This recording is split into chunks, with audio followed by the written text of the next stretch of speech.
this quick start video for LimeLife by Alcone foundation. My name is Lambert. I'm a makeup artist and I love LimeLife products. So I've spent the last couple years learning how to make it just right. I've worked with a lot of clients. I've troubleshooted a lot of situations. So there's gonna be two types of clients that are gonna be watching these videos. This video is gonna be someone that just wants to know, how do I get it started? Maybe it's gonna work amazing for me and I don't need to troubleshoot. Number two, there's gonna be someone that's like, I've tried all the things and it's not working. You're gonna wanna go to the other video, which is a comprehensive look at the foundation application and anything that you might want to avoid that is gonna make it go south on you. So depending on which client you are, that is where you're gonna head. This one is probably just for any of my clients that newly get set up with the foundation, or someone else out there in the world that has found LimeLife foundation in their life and they just want to know quickly what to do to apply it. There is different ways to apply it. I go over them very thoroughly in the other video. I'm just going to tell you the easiest and fastest way in this one that most people would take to. Okay, so it's going to be using either brush number 17, which is the diffuser brush, or brush number 1. This is a light BB cream style application method. You can really build it up.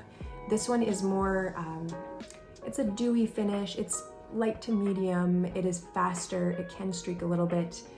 Depending on which one you are, there is two other methods for more heavier coverage, and I'm just not gonna go over it because this is supposed to be for people that just need to get it on. Get it on and get out the door. If you want all the things, go to the other video. It will cover everything.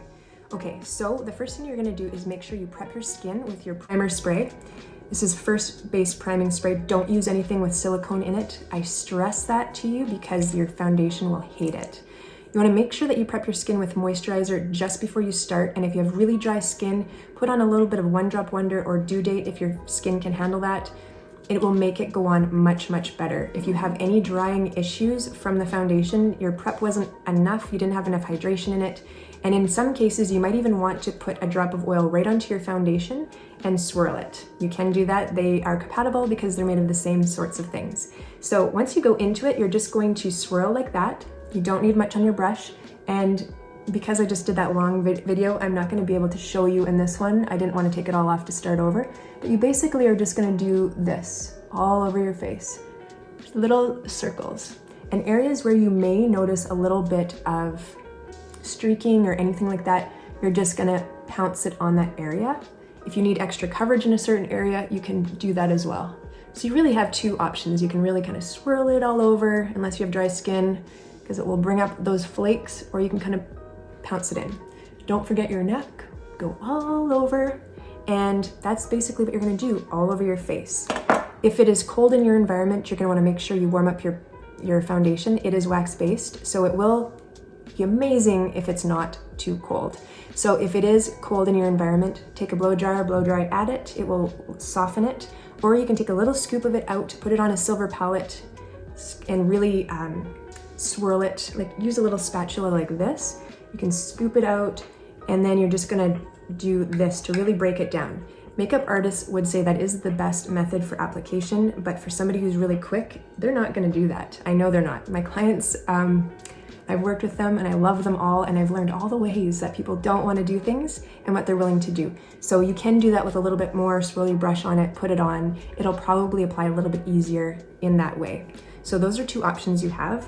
In the summer, you probably won't have any issues with the formula being too cold. If it arrives to you and it's cracked, don't worry. As long as it doesn't turn to some sort of mush, it will fuse itself back up as soon as you use it a few more times, because I've had people say, oh my God, it froze, and it's just fine. It's wax, so it will fuse the second you start using it again. So then you're gonna move on to your concealer.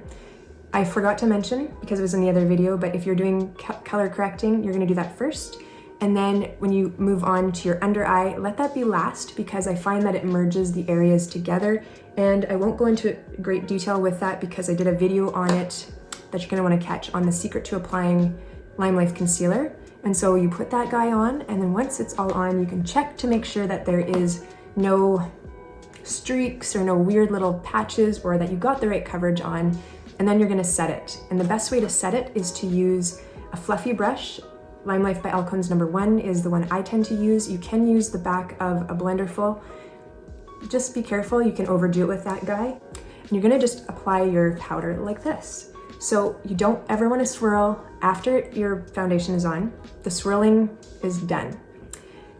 Everything after this step, you want to pat on. So you're just gonna go in, not very much, and you're going to just press it into your skin like that.